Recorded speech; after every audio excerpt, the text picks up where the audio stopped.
Sa sobrang tapang ko, Wow. pati gutom, nilalabanan ko na.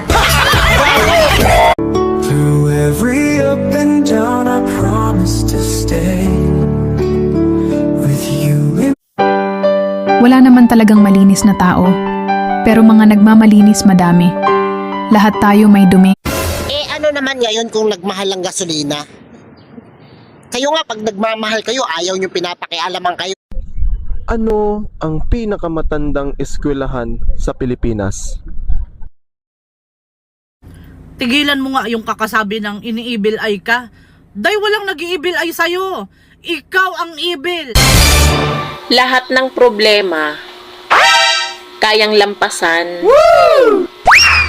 Bitawan mo na ang beat. Pag mabigat na yan sa loob mo, bitawan mo na. Huwag mo nang hawakan. Oo. Yayaman ka in the future. Bakit sa future pa? Ngayon na nga kailangan yan. Baka naman pwedeng gawin yun ng paraan. Pahiram. Alam mo, sabi ko kay Lord, pag hindi kita nakuha, kunin ka na niya. Uy, bakit parang wala kang problema sa jowa mo? Kasi ako yung problema. Kahit magpang-abot pa tayo hanggang barangay, huwag niyo akong subukan. Nalo ka. Paano? Sinabihan nila ako doon ng Bing eh. Kapag pangu ka, huwag kang magdamdam. Isipin mo na lang yung ilong mo. Bakit ka magre-resign? May nahanap ka na bang trabaho? Akala ko kasi, pag may trabaho na ako, tapos may... Ay kuya, bakit mo naman ako blinak sa Facebook? Sinabihan mo ako na pangit ako eh. Bakit?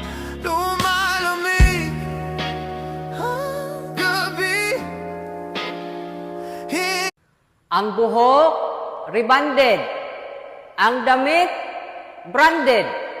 Pero ang Oo, maldita ako. Pero hindi ako plastic. Kung may problema ka sa akin, aba, ang ganda naman ang problema mo. O bakit tulala ka? Ano na namang iniisip mo? Iniisip ko yung pera ko, Ben. Bakit daw maganda ka? Ano ba nagpapaganda sa'yo ngayon? Wala lang, maganda lang. Strong independent woman ako eh. Pero bakit nangihina ako pag wala akong pera?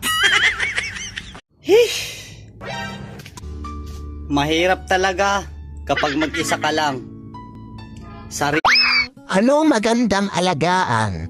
Aso o pusa? Ako na lang. What? Reasons that you gotta